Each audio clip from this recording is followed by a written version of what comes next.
Assalamualaikum warahmatullahi wabarakatuh. Perkenalkan nama saya Sarah Maulida, NPM 22084. Saya di sini akan menampilkan mind mapping terkait blok obstetri yang berjudul Hyperemesis gravidarum. Yang selanjutnya saya akan memaparkan mind mapping saya secara keseluruhan.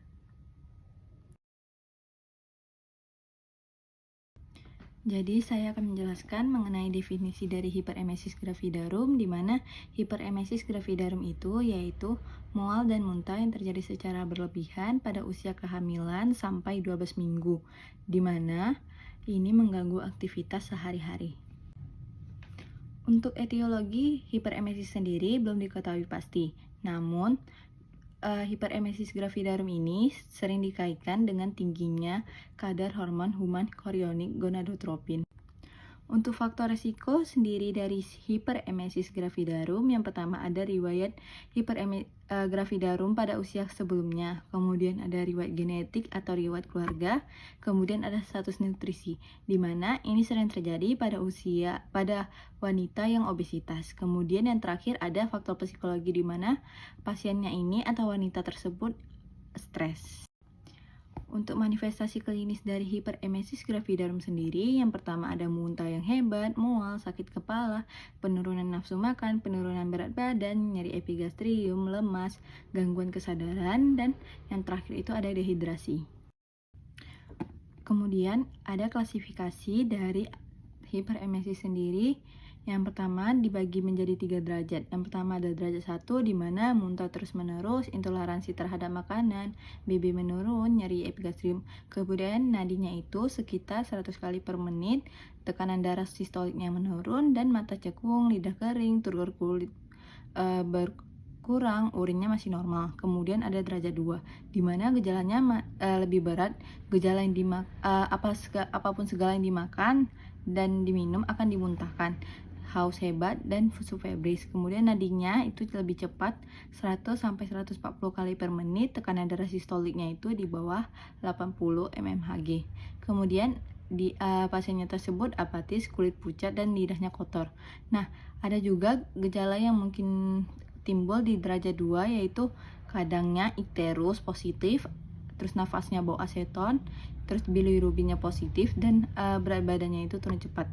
Kemudian untuk derajat 3, yaitu pasiennya itu penurunan kesadaran, muntah berkurang atau berhenti. Kemudian ikterusnya positif, sianosis, bilirubin urinnya positif, dan dijumpai protein urea.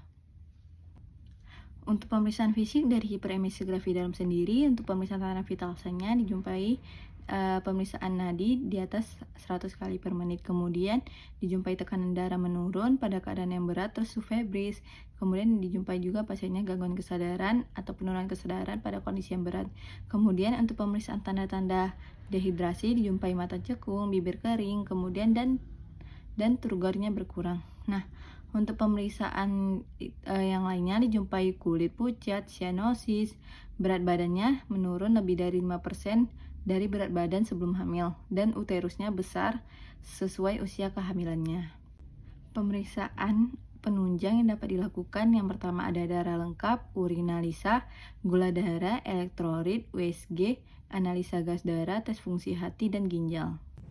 Untuk tata laksananya, kita dapatkan berikan suplementasi vitamin dan asam folat di awal kehamilan. Kemudian kita tambahkan 10 mg doxilamin ditambah 10 mg vitamin B6.